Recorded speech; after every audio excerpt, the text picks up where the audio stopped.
Bem-vindo, meu amigo ou minha amiga. Se inscreva neste canal se você curte esses relatos e comenta aí de qual cidade você me assiste. Acordo com a claridade quebrando pela janela rachada, antes mesmo do galo encontrar sua voz. 42 anos de viuvez ensinam o corpo a não precisar de despertador. Ele sabe, como relógio de carne e osso cansado, que tem trabalho esperando lá fora. Sempre esperando. Meu nome é Rita. Rita Mendes da Silva. Tinha outro sobrenome antes, mas ninguém por aqui se lembra dele.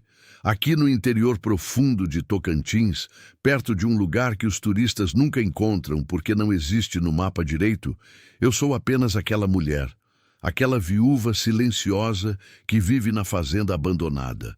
A propriedade não é grande. 8 alqueires de terra vermelha que herdei do João quando ele morreu num dia quente como qualquer outro, sem aviso, sem cerimônia. Ele estava cuidando do gado pela manhã. Desmaiou no meio da tarde. Morreu na noite, com a mão na minha mão, chamando meu nome como se ainda houvesse alguma coisa que eu pudesse fazer. Havia, mas ninguém me ensinou como.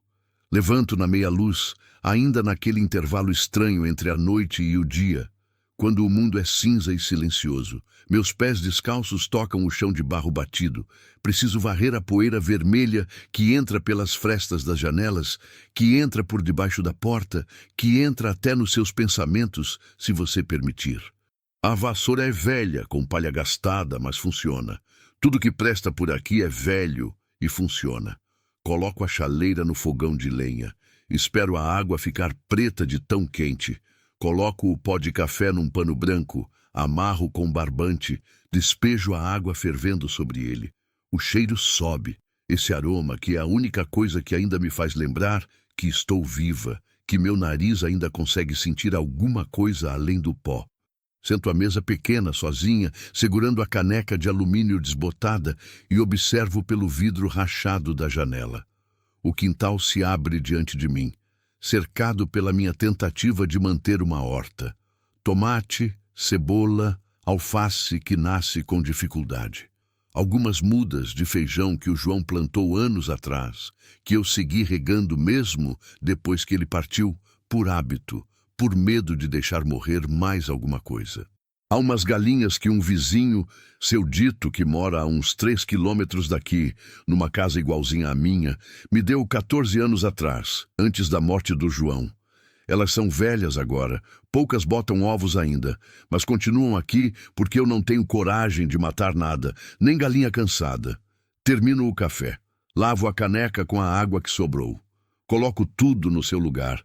Depois saio para caminhar pela propriedade. Este é o meu ritual, todos os dias, sempre o mesmo. Passo pelo curral vazio. Onde o João criava gado antes de morrer, vendi quase tudo anos atrás para pagar as dívidas que ele deixou. Os documentos permaneceram, os bens desapareceram, mas a vida continua. E você aprende a viver com pouco porque pouco é tudo o que sobra. Sigo em frente para a beira da propriedade, onde a vista alcança a estrada de barro que passa lá embaixo, a uns 200 metros de distância. Daqui é possível ver quem passa, e quem passa por aqui é sempre gente indo em algum lugar, nunca gente vindo de volta. Ônibus vermelho de vez em quando, carro de trabalho, moto com pessoas que parecem desesperadas, raramente um carro de passeio, e mais raro ainda, pessoas a pé. Quando vejo alguém na estrada carregando mochila com o corpo queimado de sol, eu penso coisas que nunca digo em voz alta. Onde esse pobre está indo? De quem está fugindo? Alguém está procurando por ele? Mas não chamo. Não aceno. Apenas observo até a pessoa desaparecer na poeira e depois continuo minha caminhada. O céu aqui é imenso.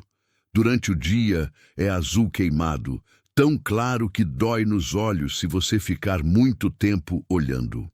À noite fica preto profundo, pesado e cheio de barulhos, grilos que parecem gritar, sapos que cantam na lagoa longe. E aquele vento que nunca para, que bate nas janelas da casa como se pedisse permissão para entrar, ou talvez pedisse perdão por ter que levar embora tudo o que a gente prende dentro.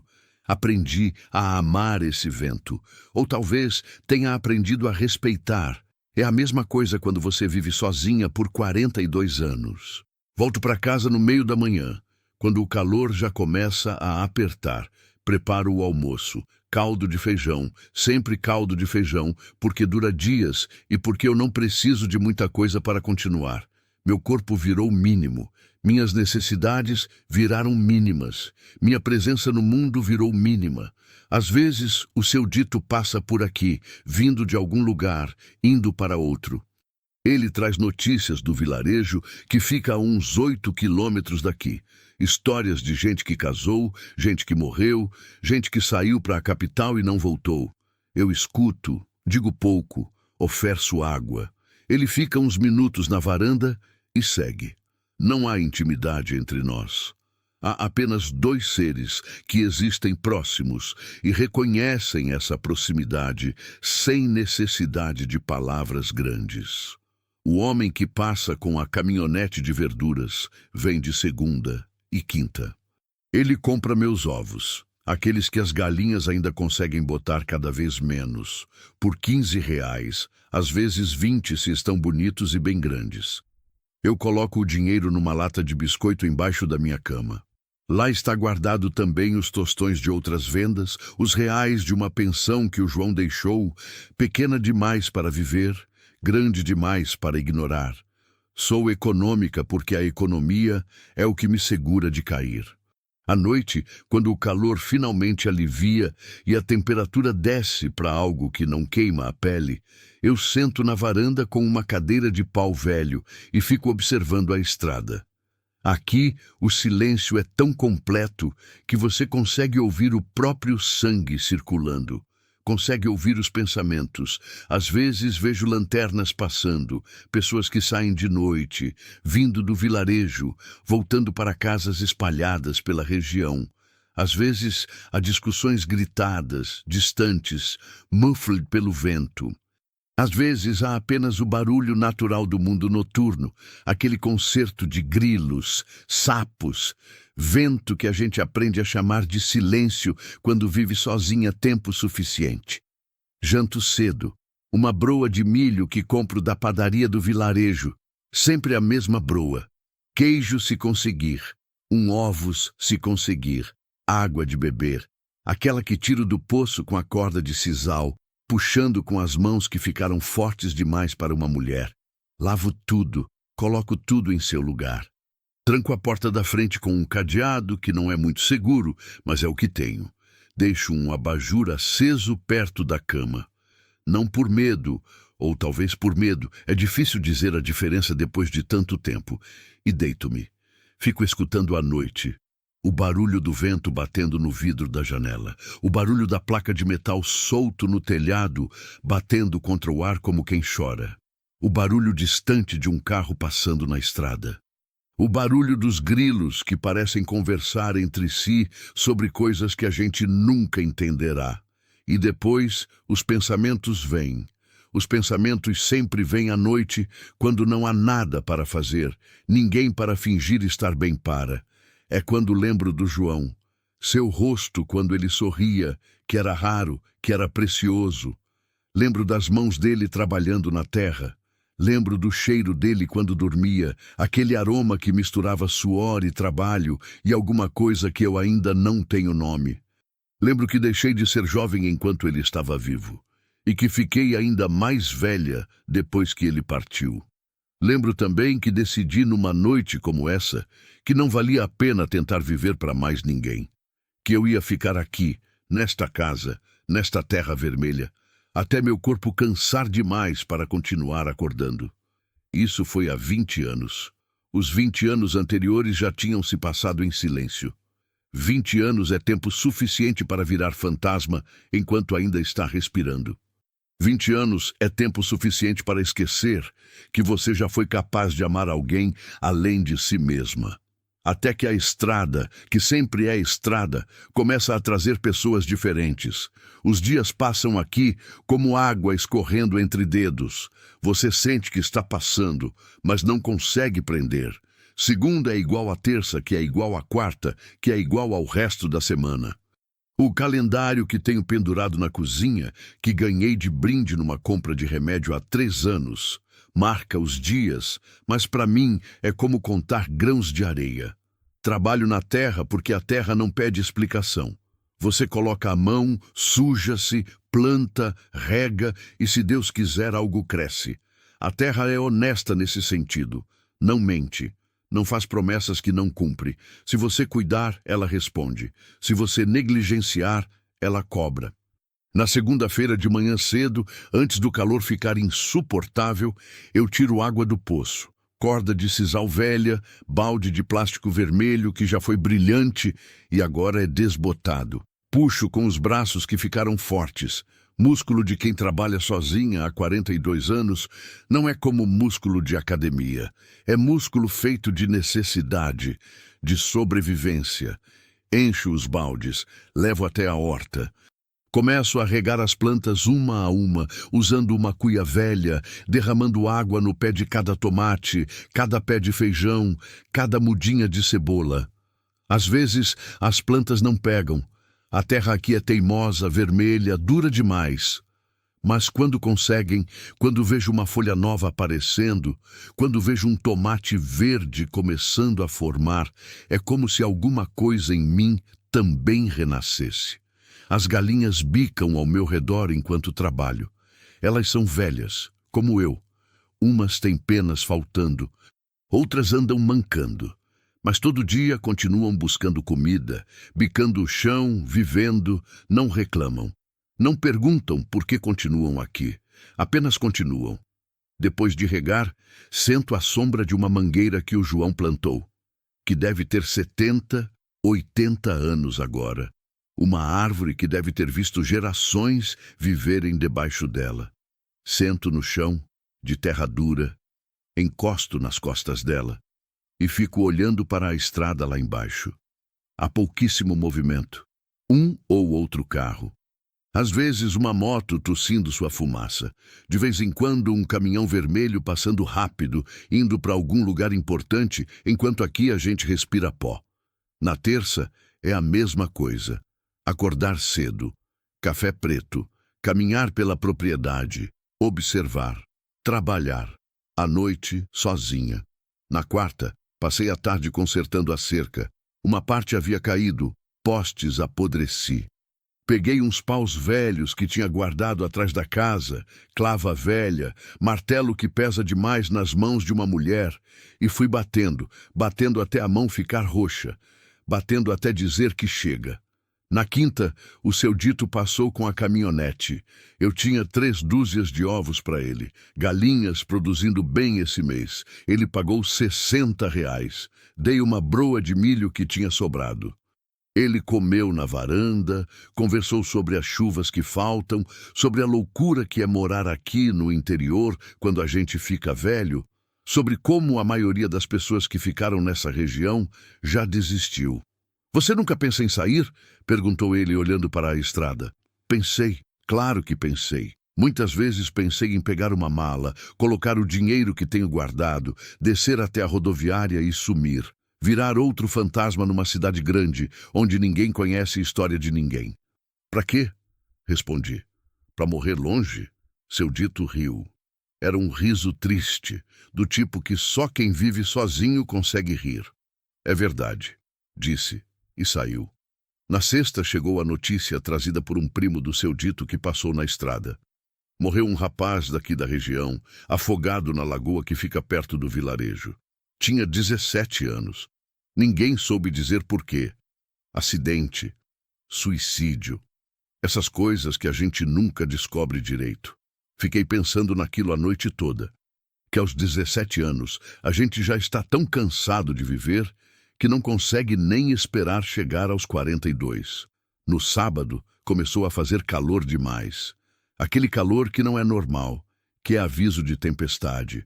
O tipo de calor que deixa os insetos loucos. As galinhas entraram no chiqueiro mais cedo. Até os grilos ficaram quietos, como se estivessem segurando a respiração. Olhei para o céu e vi as nuvens se juntando, cinzentas, pesadas. Aquelas nuvens que o interior conhece bem, as que trazem chuva que não pede permissão, que vem com raiva. Levantei as coisas do quintal, a cadeira de madeira para debaixo do alpendre, os baldes vazios. Tranquei bem as galinhas no chiqueiro. Prendi a porta da casa. Não que faria muita diferença em uma tempestade, mas era gesto de quem acredita em gestos. Limpei o piso da cozinha. Coloquei baldes em certos lugares. Eu já sabia por experiência onde a água mais vazava. Preparei panos velhos. E esperei. A chuva chegou por volta das 7 da noite, quando o escuro já tinha descido. Primeiro foi o vento, aquele vento que eu conhecia bem, que batia na janela da cozinha como quem quer entrar. Depois, trovão. Trovão que ecoava na região toda, que parecia vir de dentro da própria terra. Depois a água caindo, como se alguém lá no céu estivesse despejando baldes e baldes, sem parar, sem piedade. A água vinha em ondas, passava pela beirada do telhado em cascata. Escorria pelas janelas como quem chora. A casa inteira tremeu. Passei a noite em pé, pano em uma mão, balde em outra, colocando toalhas nas frestas, secando a água que escorria, rezando, coisa que eu tinha parado de fazer, mas que a gente volta a fazer quando percebe que está sozinha demais. O barulho da chuva era tão alto que parecia que o mundo estava terminando. E talvez estivesse. Ou talvez fosse apenas chuva. Depois de tanto tempo sozinha, fica difícil saber a diferença entre desastre e rotina.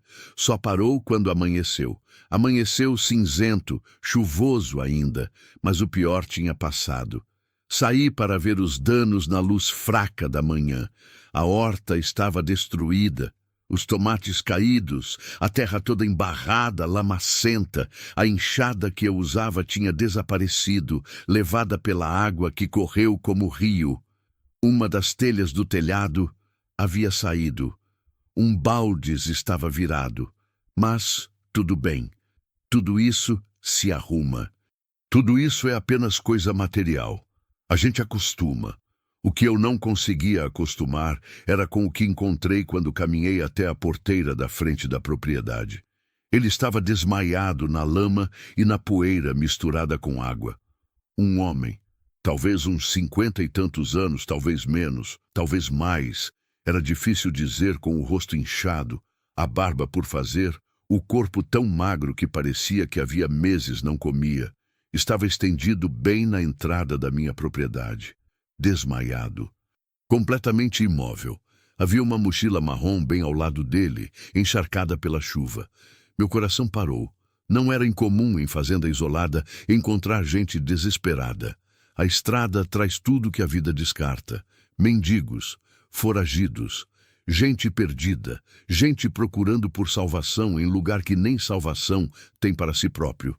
Mas ver um corpo imóvel assim, aqui, como se o destino, ou a chuva, ou a vida, o tivesse deixado especificamente na minha porta, isso era diferente. Isso era um chamado. Ajoelhei perto dele na lama. A chuva ainda escorria, poça funda se formando, a água enlameada cheirando a terra molhada e óxido. Coloquei a mão no seu pescoço. Precisava saber. Tinha pulso. Fraco, irregular, mas tinha. Ele estava vivo e ele estava aqui. Naquele momento preciso, quando senti o batimento do coração dele nas pontas dos meus dedos, levei alguns segundos para lembrar que eu tinha medo de pessoas. Que eu havia construído 42 anos de isolamento especificamente para não ter que lidar com isso. Com pessoas, com suas histórias, com suas dores que viram minhas dores quando você deixa alguém entrar em casa. Que ajudar alguém significava ficar responsável. E responsabilidade é um peso que a gente não consegue mais soltar depois que coloca nos ombros. Mas havia um homem desmaiado na minha porteira. Um homem que a chuva da noite havia colocado aqui, como se pedisse, como se gritasse, como se o destino tivesse endereço. Levei alguns minutos observando ele. Sua respiração era fraca.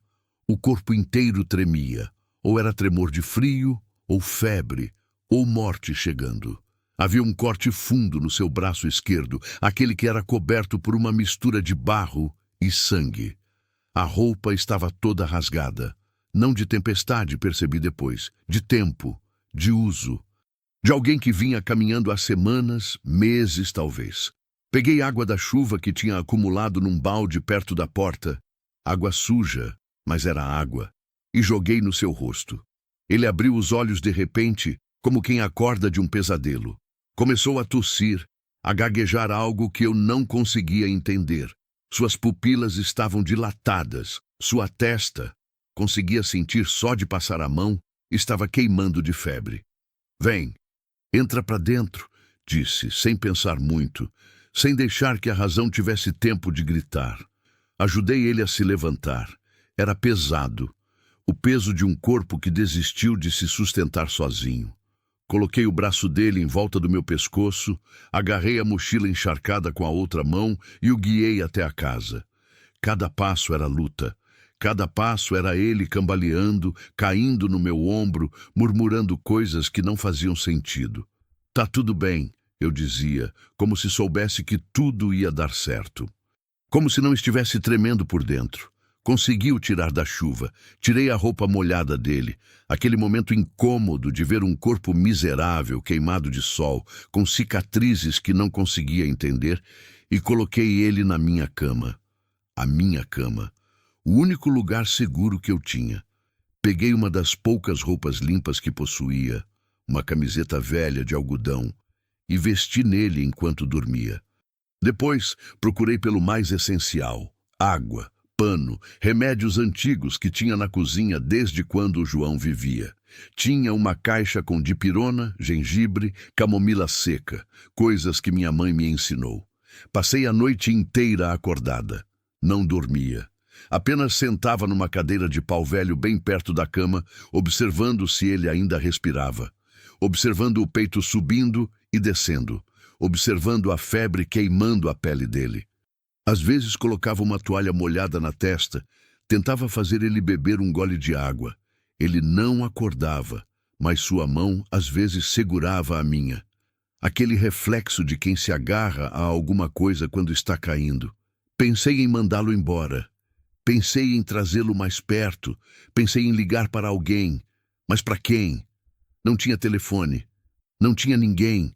A solidão aqui não era luxo, era realidade. Então fiquei.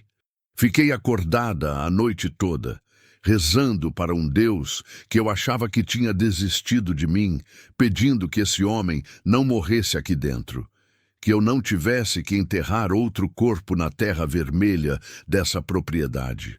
Na manhã seguinte, quando a luz começou a entrar pela janela, ele abriu os olhos. Ficou um tempo observando o teto, confuso, desorientado. Depois a cabeça dele virou na minha direção. Nossos olhos se encontraram. Onde? Começou com a voz rouca demais, como quem não fala há semanas. Na minha fazenda, respondi, oferecendo água numa caneca velha. Você caiu na chuva de ontem. Ele bebeu como quem estava morrendo de sede. A água escorria pelos lados da boca. Quando terminou, ficou em silêncio, apenas respirando. Apenas existindo. Durante os dias seguintes ele não falou muito. Apenas ficava deitado, comendo o caldo que eu preparava com água, osso, legumes, aquele caldo que cura tudo quando a gente acredita que pode curar. Dormia a maior parte do tempo. Às noites, a febre o deixava delirante, e ele chamava por nomes que eu não reconhecia. Nomes de mulheres, nomes de cidades. Eu ia mudando as roupas dele quando suava demais, limpando o sangue do corte no braço, que era mais profundo que parecia, infeccionado, cheio de terra, deixando água e um pote perto dele. Tudo isso sem uma palavra além da necessária. Mas na madrugada do terceiro dia, quando eu estava quase adormecendo na cadeira, ele acordou. Acordou de verdade. Qual é o seu nome? Perguntou, sua voz ainda fraca, mas mais presente. Rita, respondi. Marcelo, disse ele. Meu nome é Marcelo. Nos olhamos em silêncio. Obrigado por não me deixar morrer, continuou. Não respondi nada. Apenas levantei, fui trazer mais água e a deixei ao seu lado. No quinto dia, quando ele finalmente conseguiu se sentar sem desmaiar, comecei a procurar pela mochila. Precisava saber quem era esse homem, de onde tinha vindo, se tinha família que o procurava. Dentro da mochila, que eu tinha deixado secando na cozinha, havia um documento. Carteira de identidade molhada, mas legível. Marcelo da Silva Santos, 53 anos, natural de São Paulo. Havia também alguns trocados, não muitos. Uns reais em moedas, como se ele tivesse ido gastando tudo no caminho. Havia um caderno com anotações, cidades por onde havia passado, desenhos de pessoas que ele não conseguia lembrar o nome, frases soltas que pareciam preces. Havia uma foto velha, muito antiga, de um homem jovem. Era ele, muito mais novo, abraçado com uma mulher. Os dois sorrindo. Na parte de trás, em letra pequena, Marcelo e Carla, 1993. Mas a mulher não estava mais com ele. Eu já sabia disso. Durante o delírio, ele havia gritado o nome dela repetidas vezes, e não era de forma carinhosa. Era de forma como quem grita para um fantasma. Quando ele finalmente desceu da cama, no sexto dia, ainda mancando, ainda fraco, encontrei ele sentado na varanda, observando a estrada. Você estava caminhando, disse, mais afirmação que pergunta. Ele assentiu devagar. De onde? Perguntei, sentando ao seu lado. Demorou um tempo, mas depois começou a falar. Contou sobre São Paulo, sobre ter perdido o emprego numa fábrica onde trabalhou por 25 anos, sobre a mulher que o deixou, Carla, que levou tudo que tinha valor, sobre os filhos que não quiseram saber mais dele depois que perceberam que ele era só um homem comum, que não tinha dinheiro, que não tinha poder. Contou que um dia acordou na sua moradia alugada, um quarto que precisava se espichar-se para caber a cama, e percebeu que não tinha ninguém, que não tinha nada, que era invisível. Então decidi andar, disse simplesmente. Não sabia para onde, apenas sabia que precisava sair. Por quanto tempo? Perguntei. Uns 3 meses, respondeu. Caminhei pela estrada, dormi em beira de carro, pedi comida, perdi o que tinha, perdi até a esperança de ter algo. Fez silêncio. Ontem à noite, quando a chuva começou, eu estava naquela estrada ali. Apontou para baixo. Pensei, é agora, é aqui que termina. A chuva vai levar o resto do que sou. Senti um nó na garganta, porque eu conhecia aquele pensamento, tinha convivido com ele durante 42 anos. Mas você não morreu, disse. Não, você me salvou. Fiz silêncio, porque eu não tinha salvado ninguém. Apenas havia aberto uma porta que tinha mantido fechada durante décadas. Marcelo ficou na minha casa por 3 semanas. Na primeira semana, ele era frágil demais para fazer qualquer coisa além de respirar e comer. Dormia a maior parte do tempo, aquele sono profundo de quem finalmente tem um lugar seguro para descansar. Eu limpava o corte do seu braço todos os dias, com água quente e um pano limpo. O corte estava infeccionado, tinha aquele vermelho feio ao redor, aquele calor que significa que o corpo está lutando contra algo invisível. Colocava uma compressa de chá de gengibre morno sobre o curativo. Era tudo o que podia fazer. Rezava que fosse suficiente. Na segunda semana, começou a andar pela casa. No começo, apenas alguns passos. Da cama até a porta, apoiado nas paredes. Depois mais. Logo ele estava indo até a cozinha, ajudando a trazer água, varrendo o chão. Não porque eu pedia, apenas porque ele precisava fazer alguma coisa, porque ficar deitado quando você está vivo é uma forma de morrer em câmera lenta. Na terceira semana, estava consertando a porteira que a chuva havia danificado. Eu o observava do quintal enquanto trabalhava. Aquelas mãos calejadas, aquele corpo magro demais, movimentando-se com propósito. Aquilo que eu procurava na terra quando plantava, aquela sensação de estar consertando algo, ele estava encontrando também. Fomos nos conhecendo devagar, sem pressa, sem perguntas grandes que doem, apenas pequenos fragmentos de vida que a gente solta quando está seguro. Ele contou sobre os filhos, uma menina e um menino, agora adultos, que não falavam com ele há 5 anos. Contou sobre o apartamento que perdeu quando o dinheiro acabou. Contou sobre o dia que acordou e percebeu que não tinha ninguém que ligasse se ele acordava ou não. Era como ser invisível, disse uma tarde enquanto a gente plantava feijão no quintal, naquele espaço que a chuva tinha destruído, mas que ainda tinha esperança de crescer.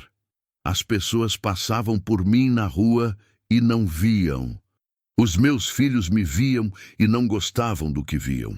Minha ex-mulher me via como algo que ela tinha eliminado e estava feliz por ter eliminado. Eu escutava, plantava sementes, cobria com terra. Você sabe como é isso? Perguntou. Sim, respondi. Muito bem. Contei sobre o João, coisa que não fazia há muito tempo, que doía cada vez que tentava. Contei de como ele adoeceu de forma tão rápida que parecia que a vida tinha pressão de tempo. Contei de como eu segurava a mão dele enquanto a febre o consumia, enquanto o chamava por nomes de pessoas que não existiam mais, enquanto seus olhos já não me viam. Você o amava, disse Marcelo, não como pergunta. Amava, confirmei. Muito, mas não foi suficiente. Amor não salva ninguém.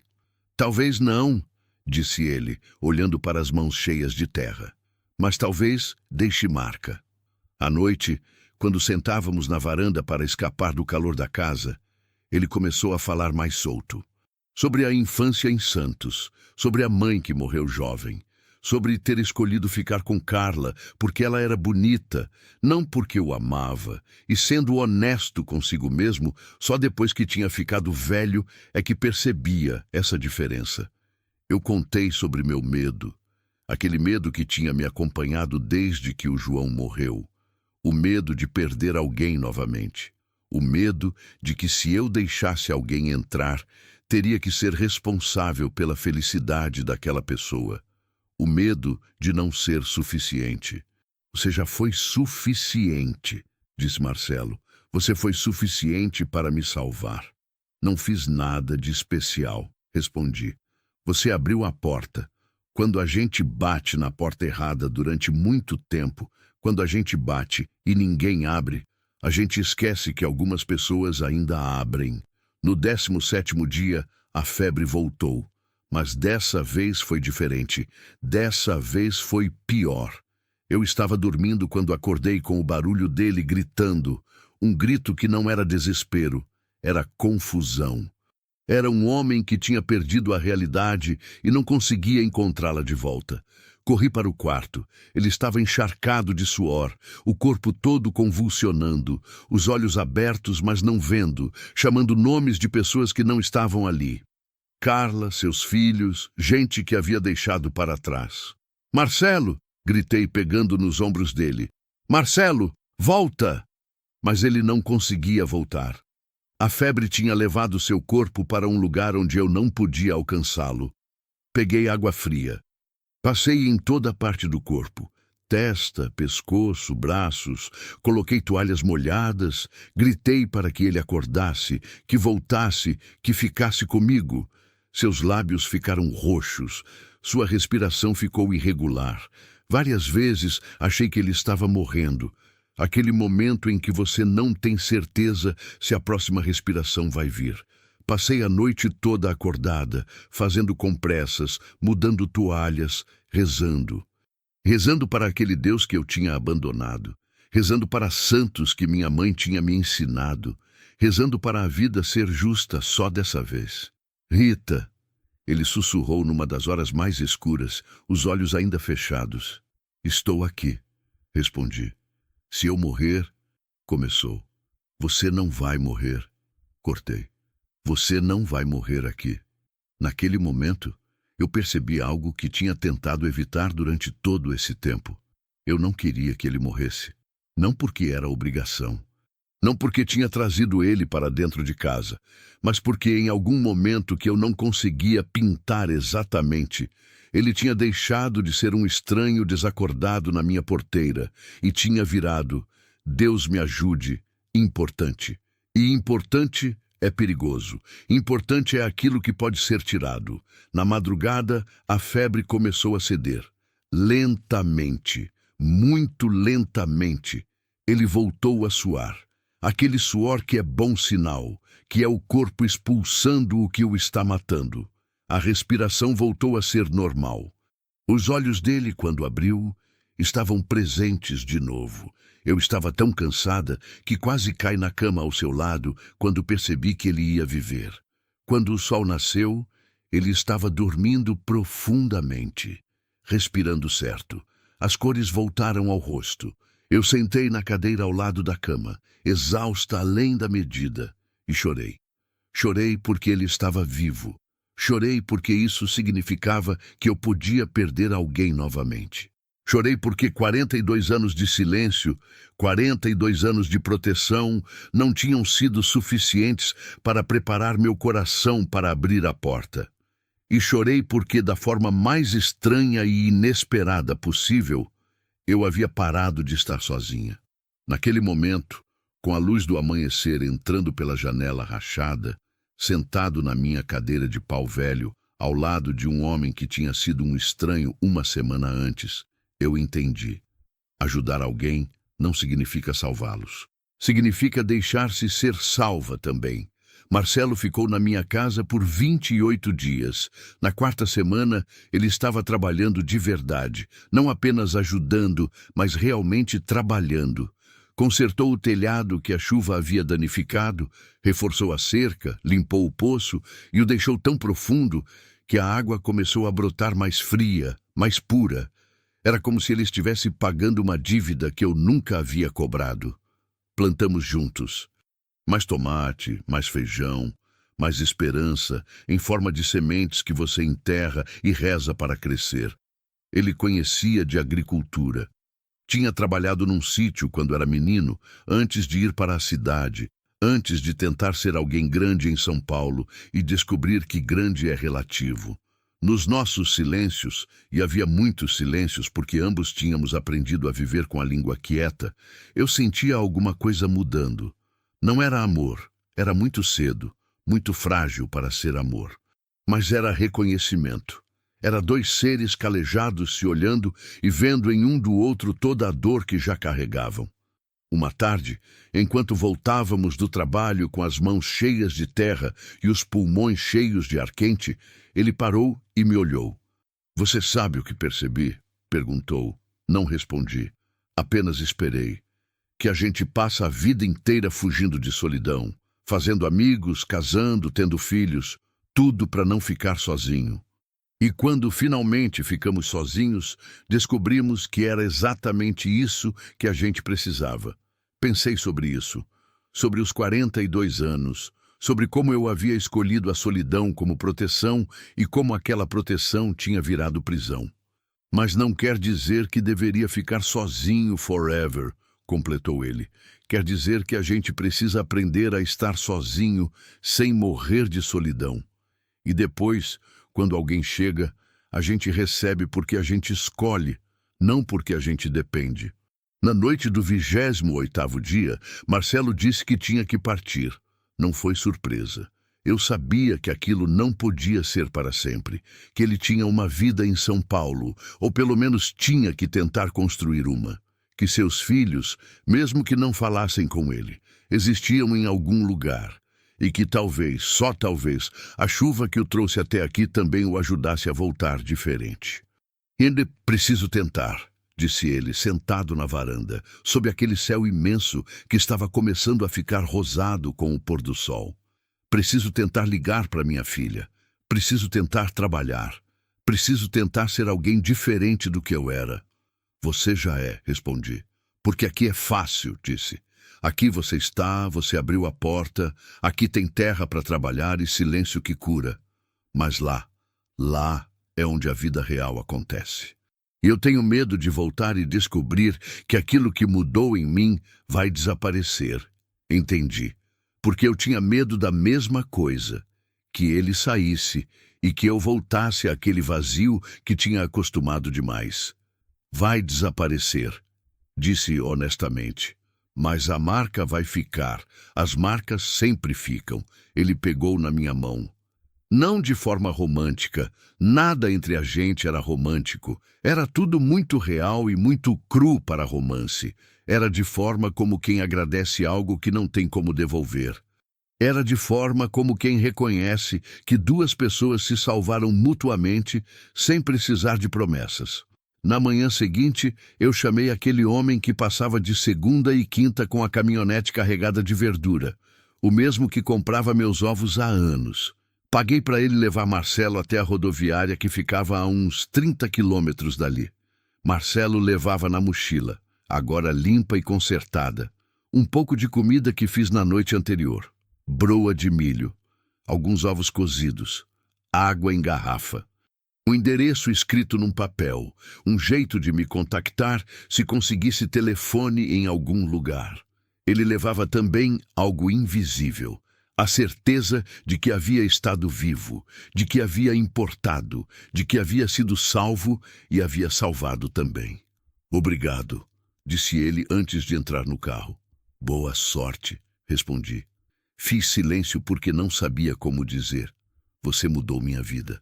Não sabia como explicar que ele tinha chegado miserável, desmaiado e tinha partido deixando a minha casa diferente. Deixando a mim diferente. Depois que ele saiu, a casa ficou estranha. Não era a solidão de antes, aquela que era só vazio, só escuridão, só passar dos dias como quem marca tempo até poder parar de respirar.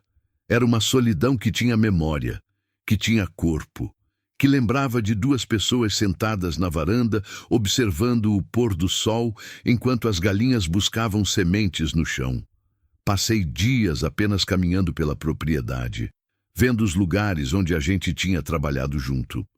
O telhado que ele consertou, a cerca que reforçou, a horta que plantamos. Tudo isso era evidência de que não tinha sido sonho. Uma semana depois, recebi uma carta. Marcelo havia chegado em São Paulo. Tinha arrumado um trabalho temporário, carregando caixas no mercado, nada grande, mas era trabalho. Tinha ligado para a filha. Ela não atendeu na primeira vez. Na segunda, não atendeu. Na terceira, atendeu. E chorou. Ele escreveu. Ela estava em silêncio no outro lado da linha, apenas chorando. Fiz silêncio também. Depois de um tempo ela disse, pai, eu queria que você ficasse bem. E eu consegui falar, eu estou ficando bem. Porque é verdade. Não porque as coisas ficaram fáceis, mas porque agora sei que é possível ficar bem novamente, porque você me mostrou que é possível. Ele escreveu também, não estaria aqui para fazer isso se você não tivesse me deixado entrar.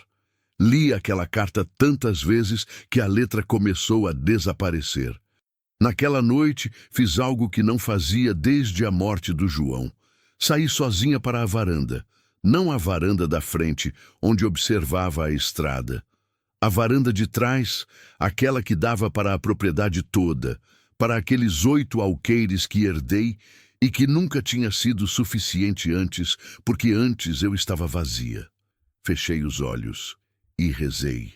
Não rezei pedindo nada. Apenas rezei agradecendo. Agradecendo a chuva que trouxe um homem desesperado até a minha porta. Agradecendo a coragem ou a loucura que me fez abrir aquela porta. Agradecendo os 28 dias. Agradecendo a vida que tinha me dado uma segunda chance de ser importante para alguém. E rezei também pela minha mãe, que me ensinou que ajudar não é obrigação, é presente. Rezei pelo João, que me deixou com essa casa, com essa terra, com essa solidão que eventualmente se tornaria força. Rezei pela menina que fui, que acreditava que amar era suficiente. E rezei pela mulher que virei, que aprendeu que amar e deixar partir é igualmente importante.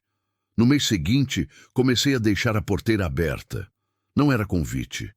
Não é como se eu estivesse esperando por mais pessoas desesperadas caindo na minha propriedade, Apenas era reconhecimento, era um jeito de dizer sim, a estrada existe, sim, as pessoas passam, e sim, às vezes a vida bate à nossa porta não para nos destruir, mas para nos lembrar que ainda estamos vivos.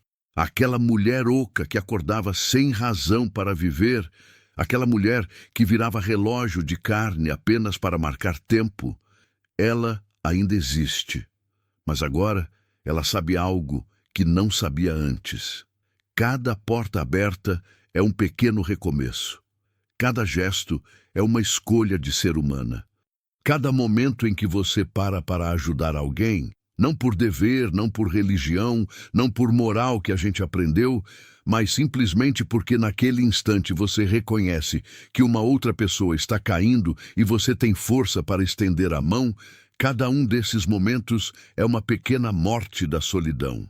E é também um pequeno nascimento. Continuo plantando, continuo regando, continuo vivendo nessa casa que o João deixou, nessa terra vermelha que custa a produzir, nesse interior que poucos entendem. Continuo comprando broa de milho, continuo observando a estrada, mas agora observo diferente. Agora, quando vejo alguém a pé na estrada, com mochila pesada, com o corpo queimado de sol, eu não apenas observo, eu reconheço, porque eu passei por aquilo que eles passam, aquele vazio de não ter para onde ir, aquele peso de estar caindo e ninguém está lá para pegar.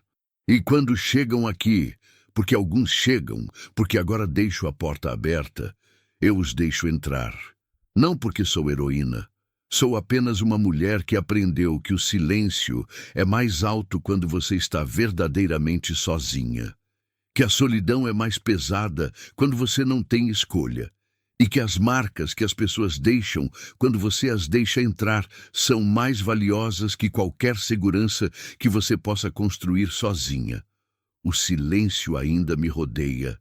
Os grilos ainda cantam à noite. O vento ainda bate nas janelas. A terra ainda é dura e teimosa, mas agora tudo isso tem significado. Agora, quando durmo, não fico esperando pelo amanhecer apenas para marcar um dia que passou. Durmo porque trabalhei, porque ajudei, porque importei para alguém, mesmo que tenha sido brevemente. Aquele homem que apareceu na minha porteira numa noite de chuva, ele não é mais aqui. Mas ele deixou mais que memória. Deixou compreensão. Deixou a certeza de que a vida não é sobre o tempo que você passa sozinha. É sobre os momentos em que você reconhece que alguém mais está sozinho. E você tem a coragem de dizer: entra, aqui tem café, aqui tem cama, aqui tem alguém que te vê. E quando você diz isso, quando você realmente diz, você nunca mais fica completamente sozinha de novo. Porque as pessoas que você salva, elas salvam você também. E essa é a verdade que 42 anos de silêncio não conseguiu me ensinar. Precisei de uma tempestade. Precisei de um homem desmaiado na minha porteira. Precisei de morte, febre e medo. Precisei aprender que humanidade não é fraqueza. É a coisa mais forte que existe. Depois que Marcelo partiu, algo mudou na forma como eu acordava. Não era grande coisa. Não era como se houvesse uma explosão de felicidade ou uma transformação mágica. Apenas pequenas coisas. Eu acordava e, em vez de pensar mais um dia, pensava: o que posso fazer hoje? Em vez de observar a estrada com aquele vazio automático, observava esperando, de alguma forma que eu não conseguia explicar bem por alguma coisa. Não sabia o quê. Talvez estivesse esperando por notícias dele. Talvez estivesse esperando por alguém como ele. Talvez estivesse apenas esperando por uma razão para continuar além da inércia. As cartas chegavam irregularmente. Marcelo não tinha endereço fixo durante aquele primeiro mês. Estava se movimentando, procurando trabalho, tentando reconstruir alguma coisa que havia desabado há anos. Mas quando conseguia, quando passava por algum lugar que tinha correio, ele escrevia. Escrevia sobre a filha, sobre como a relação estava lentamente deixando de ser gelo e começando a ser apenas frieza, o que era progresso naquele contexto. Escrevia sobre o trabalho no mercado, sobre como seus ombros doíam de carregar caixas, mas sobre como aquela dor era diferente da dor de estar vazio. Era a dor de estar vivo. Escrevia sobre mim. Quando acordo, escreveu numa das cartas que chegou em maio, a primeira coisa que me vem à mente é o café que você fazia, aquele café coado no pano, quentinho nas mãos. E eu penso, como é que uma mulher sozinha consegue fazer café tão melhor que qualquer outra pessoa que eu conheci? Como é que você consegue dar calor a alguma coisa quando você mesma é tão fria por fora? Depois respondeu à sua própria pergunta, naquela forma pensativa que Marcelo tinha. Porque calor não é temperamento, calor é escolha. É você escolher cada manhã coar café no pano quando poderia desistir. É você escolher regar a horta quando poderia deixar morrer. É você escolher abrir a porta quando poderia deixar as pessoas caírem. Li aquela carta tantas vezes que a dobra onde o papel havia sido cuidadosamente guardado começou a rasgar. Guardei em um lugar seguro, embaixo do meu colchão, junto com um pequeno saquinho de café que Marcelo tinha deixado quando saiu. Não era o mesmo café que eu fazia, era comercial, mais fraco, mais amargo, mas era dele. Havia uma nota escrita à mão na embalagem, para quando você quiser lembrar que não está sozinha. Durante os meses que se seguiram, eu comecei a fazer coisas que não fazia havia décadas. Comecei a cuidar mais da casa, não porque estava suja, eu sempre a mantinha limpa, por respeito a ela mesma. Mas comecei a cuidar de forma diferente. Consertei as janelas rachadas. Peguei empréstimo de dinheiro no banco do vilarejo, coisa que nunca tinha feito. E comprei tinta. Pintei o quarto de um verde claro, aquela cor que a gente vê em plantas novas. Coloquei cortinas na janela. Pequenas coisas que dissessem: aqui, pessoas podem viver, não apenas sobreviver. Comecei a deixar comida sempre pronta, não porque esperava visitas, continuava não tendo visitas, mas porque agora eu sabia que visitas poderiam vir e eu não queria ficar desprevenida novamente. Fazia pão de milho, caldo de carne, bolinhos de chuva para acompanhar café. Deixava coberto com um pano, protegido do calor, pronto para qualquer pessoa que chegasse desacordada ou desesperada. Plantei mais árvores. Mangueira não cresce do dia para a noite, mas plantei mesmo assim. Plantei goiaba, plantei caju, plantei maracujá que crescia rápido e enchia de flor. Era como se estivesse dizendo à propriedade: vamos ficar aqui por mais tempo, não vamos desistir, vamos crescer juntos. A propriedade começou a se transformar, não dramaticamente. Não houve milagres, mas lentamente, mês após mês, a terra vermelha que tinha sido árida começou a responder. A horta que eu e Marcelo tínhamos replantado produzia agora com abundância. Os tomates eram grandes, vermelhos, repletos de sabor. O feijão crescia em vagens volumosas. A cebola, o repolho, tudo respondia como se também tivesse recebido permissão para viver. As galinhas começaram a botar mais. Comecei a criar 2 galinhas novas, depois mais 3. Depois comprei um porco, coisa que o João nunca tinha querido. Mas agora eu tinha mais trabalho, tinha mais propósito, tinha mais razão para acordar cedo e ir para o trabalho com energia. A caminhonete do vendedor de verdura continuava passando de segunda e quinta. Mas agora, em vez de apenas comprar meus ovos, ele começou a comprar também meus legumes. Começou a pagar melhor, porque a qualidade era melhor. Começou a chamar outros vendedores, a recomendar meu lugar. Em julho, recebi a notícia de que um restaurante pequeno no vilarejo queria começar a comprar verdura minha regularmente. Verdura fresca, de qualidade, diretamente da fonte. Eles pagariam por semana. Isso significava mais trabalho, mas também significava estabilidade. Significava que eu não era mais apenas aquela viúva solitária que vendia ovos ocasionalmente. Eu era produtora. Eu tinha negócio. Marcelo, quando soube, escreveu a carta mais longa que havia enviado até então. Quando saí daqui, eu sabia que você ia ficar bem. Mas ficar bem e prosperar são coisas diferentes. Ficar bem é apenas não morrer. Prosperar é escolher viver.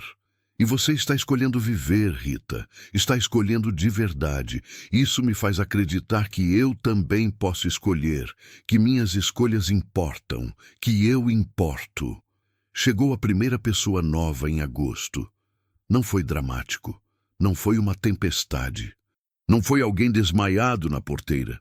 Foi apenas uma mulher, aparentemente uns 40 anos, andando pela estrada com uma criança pequena. Uma menina de uns 7 anos. Eu estava regando a horta quando as vi. A mulher carregava uma mochila pesada. A criança carregava um saco plástico contendo, aparentemente, tudo mais que possuíam. Ambas andavam na beira da estrada, debaixo do sol que batia sem piedade. Automaticamente, eu fiz o que Marcelo tinha me ensinado. Parei de trabalhar. Coloquei a mangueira de lado e observei. Elas pararam quando passaram em frente à minha propriedade. A mulher sentou-se na beira da estrada. A criança sentou-se junto dela. Eu caminhei até a porteira, agora aberta, sempre aberta. "Vocês querem água?" perguntei. A mulher levantou a cabeça. Seus olhos eram avermelhados, como se tivesse chorado durante horas. A criança olhou para mim, com aquela expressão que crianças têm quando não entendem se podem confiar em um adulto. "A gente não tem dinheiro", disse a mulher, como se isso fosse resposta adequada. "Eu sei", respondi. "A gente não vende água aqui, a gente oferece, levei-as para dentro. Aquela primeira vez foi apenas água. Água gelada, tão gelada quanto conseguia tirar do poço, que era gelada demais para um dia tão quente, mas era o que a gente tinha. Elas beberam como se estivessem sedientas de mais que água. Seu nome era Cláudia. Dela, quer dizer. A da criança era Sofia. Não perguntei sua história naquele primeiro dia. Não era meu negócio. Mas quando Cláudia terminou de beber água e começou a se levantar, eu ofereci comida. Caldo, broa. Nada elaborado, nada que parecesse esmola. Apenas comida. Ela aceitou porque tinha fome. Não porque confiava em mim. Comeram na varanda, em silêncio. Sofia espiava para mim de vez em quando, aquele olhar de criança que tenta descobrir se a pessoa à sua frente é boa ou perigosa. Cláudia apenas comia, como se o mundo pudesse desaparecer enquanto houvesse comida. Quando terminaram, ofereci banho. Cláudia quase recusou. Aquele reflexo de quem aprendeu que pedir é perigoso. Mas Sofia puxou a mão da mãe e eu soube que era a hora. Coloquei água quente no banheiro, dei toalhas limpas, roupa limpa. Minha, que era grande demais, mas era melhor que o que estavam usando. Deixei-as em privacidade. Quando saíram, depois de uma hora, pareciam diferentes, menos como fantasmas, mas como pessoas. Aquela noite, elas dormiram na casa, Sofia na minha cama, Cláudia numa rede que eu pendurei na varanda da frente, porque mulher desconhecida dormindo em casa com sua filha é diferente de homem desconhecido dormindo. É questão de proteção, é questão de saber. Na manhã seguinte, Cláudia começou a falar. Contou que tinha saído de uma relação violenta, que seu marido, ex-marido, porque ela finalmente tinha conseguido sair, a batia. Que batia também em Sofia, aquela criança que olhava o mundo com medo. Contou que saiu com apenas o que conseguia carregar, que estava tentando chegar até a casa de uma irmã em outro estado, que não sabia se conseguiria, que tinha medo de dormir porque, dormindo, deixa você vulnerável. Eu escutei, fiz mais café, fiz mais comida, deixei ela falar enquanto eu trabalhava na horta, porque a vida continua, mesmo quando alguém está contando uma história de pesadelo. Cláudia ficou comigo por 5 dias. Naqueles 5 dias ela descansou, de verdade. Aquele tipo de descanso que você só consegue quando finalmente se sente segura. Sofia começou a brincar. coisa que provavelmente não fazia há muito tempo. Corria atrás das galinhas, colhia tomate com minha ajuda, ria.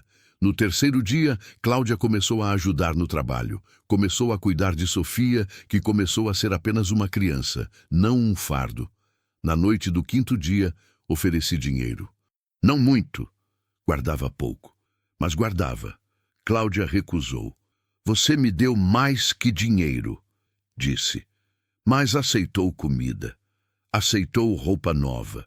Aceitou um endereço de uma organização no vilarejo que podia ajudá-la com documentos, com legal, com as coisas que uma mulher que está fugindo precisa. Quando saíram, na manhã do sexto dia, na caminhonete do vendedor de verdura, que gentilmente ofereceu carona, Sofia abraçou meu pescoço. Você é boa, sussurrou aquela forma que criança tem de saber coisas que adulto leva anos para compreender. Depois que saíram, recebi uma mensagem. Cláudia tinha conseguido um telefone. Dizia que tinha chegado à casa da irmã, que a irmã a estava ajudando, que Sofia estava indo melhor. Você salvou nossas vidas, escreveu. Não sei como devolver isso, respondi, pedindo ajuda ao vendedor de verdura para mandar mensagem de volta. Você não deve devolver nada, apenas continue vivendo. Ensine Sofia que pessoas podem ser boas sem esperar nada em troca. Isso é suficiente. Depois de Cláudia e Sofia, vieram mais. Não todos os dias. Não em números que fizessem parecer que eu era uma instituição de caridade. Mas regularmente. De forma que começou a fazer sentido na minha vida. Em setembro, um rapaz de uns 20 anos apareceu, saído da cadeia, tentando reinserir, sem ninguém que o recebesse. Ficou uma semana. Ajudou a consertar o telhado, que começava a vazar novamente. Depois seguiu seu caminho. Em outubro, uma idosa que estava sendo negligenciada pela família. Ficou um mês. Ensinou-me receitas que sua mãe tinha ensinado. Nos tornamos amigas, naquela forma silenciosa que a gente se torna amiga quando passa tempo junto sem necessidade de conversa. Em dezembro, chegaram 2 irmãos pequenos, precisando de comida e proteção. Aquele foi difícil. Eu tive que ligar para autoridades, tive que certificar que estavam seguros. Mas eles ficaram enquanto processava-se a situação deles. E quando saíram para um lar substituto, eles levavam comida, roupas e a memória de alguém que os viu como pessoas, não como problema. A casa que tinha sido vazia começou a ficar cheia de histórias. As paredes absorviam dor. O telhado protegia gente que não era minha responsabilidade, mas que virava. A cozinha produzia comida que salvava pessoas, não de forma dramática, mas de forma real, de forma que fazia diferença. Marcelo, quando soube, através de cartas que eu mandava, respondeu com uma pergunta que me deixou quieta durante dias. Você virou a casa que você mesma precisava quando o João morreu? Demorei semanas para conseguir responder. Mas quando respondi, sabia que era verdade. Sim, mas não por caridade, porque agora sei que estar sozinho é escolha, e porque escolho não deixar outros fazerem essa escolha quando tem para onde ir. As cartas de Marcelo mudaram ao longo dos meses. As primeiras eram sobre ele, sua vida, suas dificuldades, sua luta. Eram cartas de quem está enfocado em reconstruir, mas gradualmente começaram a ser sobre outros. Em uma carta que chegou em novembro, Marcelo escreveu: consegui falar com meu filho. Depois de 5 anos consegui falar com ele. Ele não foi carinhoso. Ainda não está no lugar de ser carinhoso comigo. Mas também não desligou o telefone. Ficamos em silêncio por uns 3 minutos. Depois ele disse: pai, onde você tem estado? E eu respondi: em um lugar onde aprendi que vale a pena continuar tentando. Ele riu. Não era riso sarcástico. Era riso de alguém que percebe que a pessoa do outro lado da linha está viva de verdade, não apenas respirando. Em outra de dezembro, conheci um rapaz que estava pedindo esmola perto do supermercado onde trabalho. Ofereci comida. Ele recusou. Disse que queria dinheiro para comprar droga. Eu o vi claramente, aquela desesperação que eu tinha, aquela sensação de que nada importava, mas não conseguia ajudá-lo de forma que funcionasse. Ele recusou dormir em meu apartamento, recusou trabalho, apenas queria continuar caindo. E foi naquele momento que entendi algo importante. Você não pode salvar quem não quer ser salvo, mas você consegue oferecer a porta. Você consegue dizer, aqui tem saída. Não é sua culpa se a pessoa recusa. Essa carta me doeu, porque eu pensava sobre isso frequentemente, sobre todos que passavam pela minha porta e não conseguia ajudar, sobre aqueles que vinham com problemas tão grandes que comida e cama não resolviam. Mas a carta de Marcelo continuava. O rapaz, 2 dias depois, voltou. Dormiu, comeu. No dia seguinte, eu perguntei se ele queria trabalho. Ele disse sim. Agora ele trabalha comigo, carregando caixas. Ganha pouco, mas ganha. E ontem ele me disse, você acreditou em mim quando ninguém mais acreditava. Aí entendi também. Às vezes, salvar não é salvação imediata. Às vezes é apenas plantar semente e esperar que um dia a pessoa decida crescer. Guardei essa carta em um quadro na parede da cozinha. Não é respeitável guardar carta em quadro, mas era verdade, e verdade merecia espaço visível. Marcelo também começou a contar histórias sobre mim, sobre como ele fala de mim para pessoas que conhece. Como ele explica que uma mulher simples, sozinha, em um interior que a maioria das pessoas não encontra no mapa, conseguiu reaprender a viver apenas deixando outras pessoas reaprender também. Você virou lenda, escreveu em uma carta de janeiro. Não porque é famosa, porque é real, porque você prova que bondade não precisa de publicidade, que humanidade não precisa de aplauso, que importância não precisa de validação externa. Eu envelheço diferente agora. Não porque ficassem menos rugas. Tenho mais rugas, se for contar. Tenho cabelo mais grisalho. Meu corpo cansa mais facilmente. Mas envelheço com propósito. Envelheço sabendo que cada dia tem significado, que cada ruga é marca de ter vivido, não apenas sobrevivido. Comecei a cuidar melhor de mim mesma, não por vaidade, mas por respeito. Se ia receber pessoas em casa, devia estar bem. Se ia trabalhar na horta, devia ter força. Comecei a fazer exercícios simples, caminhadas longas, alongamentos. Comecei a comer melhor, não porque podia pagar mais, mas porque agora produzia comida de qualidade. Então, por que não comer bem? Meu corpo respondeu. Não virei jovem novamente. Deus me ajude, isso seria assustador, mas virei mais forte, mais presente. Comecei também a estudar, pegava livros emprestados do vilarejo, livros sobre agricultura, sobre nutrição, sobre história, lia à noite, à luz da vela. Aprendia coisas que gostaria de ter sabido anos atrás. Anotava, pensava, crescia. O vendedor de verdura começou a trazer jornais também. Eu lia sobre o que estava acontecendo no mundo, sobre política, sobre economia, sobre coisas que uma mulher sozinha no interior deveria estar desconectada. Mas agora eu queria estar conectada. Queria entender o lugar onde vivia. Comecei a frequentar o vilarejo mais regularmente, não apenas para compras. Comecei a ir na missa, não porque virei religiosa de verdade, mas porque lá existia comunidade. Existiam pessoas. Depois da missa, ficava tomando café com outras mulheres, conversando sobre colheita, sobre filhos que partiram para capitais, sobre a vida dura. Algumas dessas mulheres começaram a vir em minha casa, para buscar verdura, para conversar, para compartilhar problemas. Eu oferecia chá, ouvia, às vezes conseguia ajudar, às vezes apenas ouvir era suficiente. Virei, sem perceber, uma figura respeitada no vilarejo, não por ser importante, mas por ser útil, por estar presente, por ser aquela mulher que sempre deixava a porta aberta. Marcelo chegou de surpresa em fevereiro. Eu não o esperava. Última carta dele tinha dito que pretendia ficar em São Paulo durante mais um tempo, que conseguiu um trabalho melhor, que estava bem. mas apareceu. Desceu da caminhonete do vendedor de verdura com uma mala e aquele sorriso cansado que ele tem quando está transitando entre a vida anterior e a nova. Quando me viu, apenas assentiu. Não havia drama, não havia lágrimas. Apenas reconhecimento de dois seres que atravessaram algo juntos e nunca mais seriam estranhos.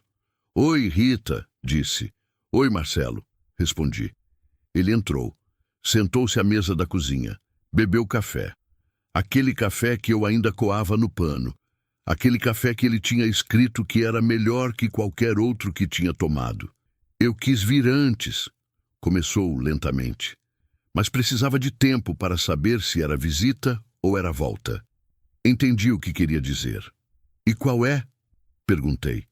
"Não sei ainda", respondeu honestamente, "mas queria estar aqui enquanto descobria." Ele ficou 2 semanas, não como hóspede dessa vez, como alguém que estava considerando morar aqui. Trabalhou na terra, ajudou com as pessoas que chegaram, um casal em situação de rua, uma mulher grávida e sem suporte. Viu como agora essa casa era funcionário de caridade sem ser institucional. Era apenas uma mulher e um homem ajudando quando conseguiam. Na segunda semana sentamos na varanda, no mesmo lugar onde tinha sentado semanas antes de partir. O pôr do sol era igual, o vento era igual, mas nós éramos diferentes. "Minha filha quer conhecer você", disse Marcelo. "Por quê?", perguntei surpresa. "Porque eu falo de você constantemente. Porque ela quer entender como uma mulher que passou 42 anos sozinha consegue fazer mais diferença em algumas semanas que a maioria das pessoas consegue em vida inteira." Fiz silêncio. "Ela é psicóloga", continuou Marcelo. "Ela quer estudar você, mas acho que principalmente quer agradecê-la por ter me salvado, por ter deixado eu voltar à vida." "Você se salvou", disse. "Eu apenas abri a porta." "Exatamente", respondeu Marcelo. "Você apenas abriu a porta, e às vezes é tudo que o mundo precisa. Apenas uma porta aberta, apenas uma pessoa dizendo: aqui é seguro, aqui você é visto, aqui você importa." Na terceira semana, Marcelo apresentou uma proposta, que ele ficasse. Não como visitante, como parceiro. Que formalizássemos, se quiséssemos, nossa situação. Que trabalhássemos a propriedade juntos, que continuássemos recebendo pessoas que chegassem desesperadas. Fiz apenas uma pergunta: "Você tem certeza de que não vai sair novamente?" "Não", respondeu honestamente. "Talvez saia, talvez precise, mas prometo que quando sair, volto. Porque essa casa não é lugar onde você fica por obrigação, é lugar onde você volta porque quer estar." Aceitei. Não como casamento, não fizemos cerimônia, não assinamos papéis, apenas aceitei que ele ficasse, que nossa vida se entrelaçasse novamente, que fizéssemos planos juntos. Algo mudou na propriedade depois que Marcelo voltou. A energia era diferente. Não era como quando ele saiu, aquele vazio que precisava preencher. Era como quando ele chegou a primeira vez. Aquela sensação de que 2 pessoas juntas conseguem mais que uma. Plantamos mais, consertamos mais, recebemos mais pessoas. E, de forma estranha, quanto mais pessoas recebíamos, mais a gente tinha energia para receber ainda mais. Passaram meses, passou 1 ano, passaram 2. A propriedade transformou-se completamente. Havia agora uma estrutura maior.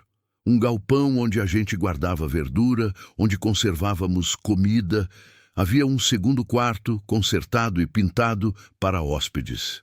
Havia solar de verdade, água quente, coisa que nunca tinha tido.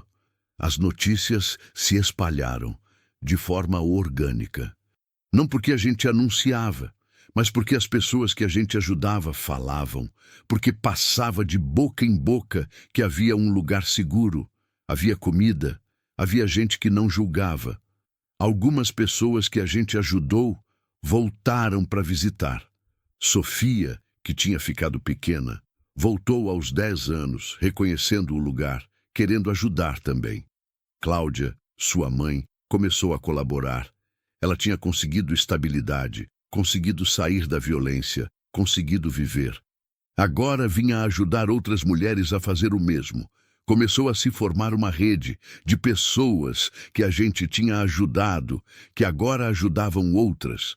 Não era coordenado, não era formal, mas existia, era visceral, era vivo. A filha de Marcelo, a psicóloga, veio estudar a propriedade. Veio entender como dois seres calejados conseguiam criar espaço de cura. No fim, ela escreveu um artigo acadêmico sobre o que chamou de empatia como prática transformadora. E embora eu não entendesse totalmente o que significava, entendi que ela estava falando sobre nós, sobre como a gente tinha conseguido virar a dor em propósito. Marcelo e eu nunca nos casamos oficialmente, mas casamos de outras formas. Casamos quando ele acordava antes de mim e coava o café. Casamos quando eu segurava sua mão durante as noites em que ainda tinha pesadelos sobre sua vida em São Paulo. Casamos quando juntos recebíamos uma criança desesperada e oferecíamos cama e comida sem questionar. Casamos no trabalho, no silêncio, na escolha de acordar todo dia e dizer, vamos tentar novamente. Agora, aos 65 anos. Sim, fiz 72 anos de viuvez primeiro. Depois comecei a contar idade de novo a partir de quando Marcelo chegou. Eu entendo coisas que levei uma vida inteira para aprender. Entendo que solidão é escolha. Que a gente pode estar cercada de gente e ainda ser solidário, mas que a gente pode estar sozinho e ser plenamente presente. Entendo que ajudar alguém não é ato de caridade. É ato de reconhecimento. Você vê em alguém o que você mesma foi, desesperada, caída, invisível, e oferece o que gostaria que alguém tivesse oferecido para você. Entendo que trauma não desaparece. Marcelo ainda tem noites ruins. Eu ainda tenho momentos onde sinto a ausência do João com dor física, mas aprendemos que trauma é material. Você pode trabalhar com ele, transformar em algo útil, usá-lo para entender outras pessoas. Entendo que vida não é sobre ter resposta, é sobre viver a pergunta. Quando Marcelo perguntou se eu tinha certeza que ele não sairia novamente, eu disse não, porque não tinha certeza. Mas mesmo sem certeza, aceitei. Porque certeza é coisa que a gente não tem. O que a gente tem é escolha. Todos os dias a gente escolhe continuar. Entendo que destino é curioso, que aparentemente não é acaso que uma tempestade traz uma pessoa específica até a sua porta numa hora específica. Que existe algo no universo que sabe quando você finalmente está pronto para deixar alguém entrar. Que às vezes a vida bate à nossa porta não para destruir, mas para lembrar que ainda estamos vivos. Entendo que humanidade é coisa frágil, mas é também coisa resistente. É coisa que consegue sobreviver à morte, a abandono, à violência, a desespero. Porque enquanto existir uma pessoa que abre a porta, enquanto existir alguém que oferece café sem cobrar preço, enquanto existir gente que acredita que vidas humanas importam, humanidade continua viva. Entendo que estou feliz. Não do jeito que as pessoas falam de felicidade, aquela coisa brilhante, constante, cinematográfica. Estou feliz do jeito real, aquele que convive com dor, aquele que é gratidão silenciosa, aquele que é acordar sabendo que trabalho importa. Nos últimos dias de escrita deste epílogo, sim, estou escrevendo tudo isso. Marcelo insistiu que eu escrevesse, que a história merecia ficar registrada. Percebi algo, que tudo começou errado. Quando o João morreu, eu pensei que a vida tinha terminado. Pensei que a solidão era punição. Pensei que ajudar era obrigação para quem não tem nada mais a perder. Mas a verdade é mais simples e mais complexa ao mesmo tempo. Ajudar é forma de estar vivo. É quando você deixa alguém entrar, quando você oferece seu espaço, sua comida, seu tempo, sem esperar retorno, que você prova para si mesma que ainda importa, que ainda merece existir. Rita, a mulher que eu era, aquela que acordava sem razão para continuar, aquela que tinha acostumado demais com solidão, não estava morta, estava apenas adormecida. Precisava de um homem desmaiado na porteira para acordar, mas também precisava escolher acordar. Precisava escolher abrir a porta. Precisava escolher todas as manhãs valer a pena.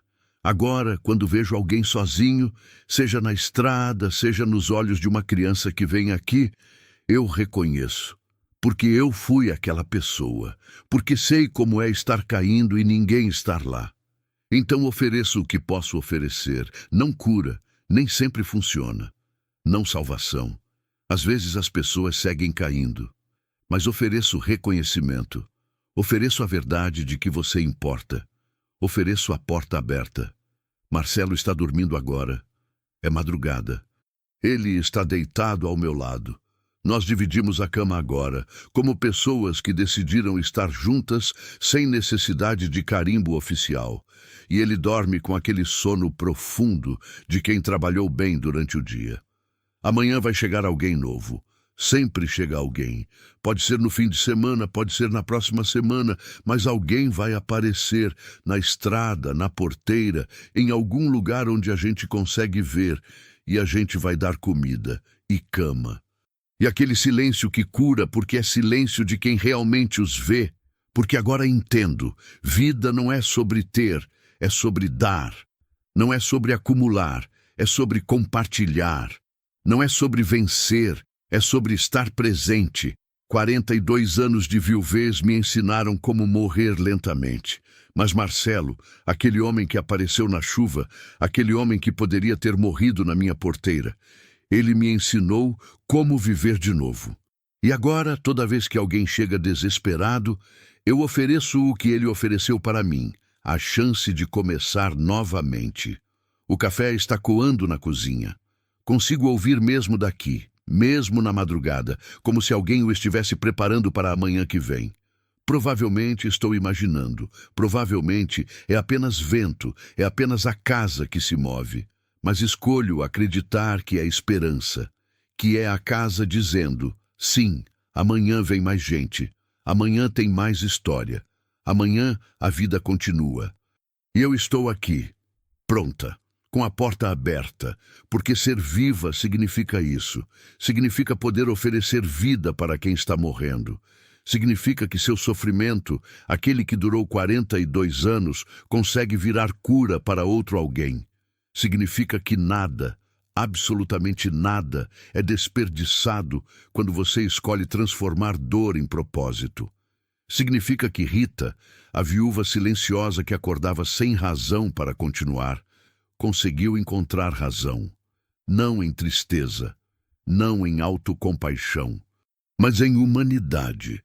E isso, para uma mulher que passou metade da vida pensando que era invisível, é tudo.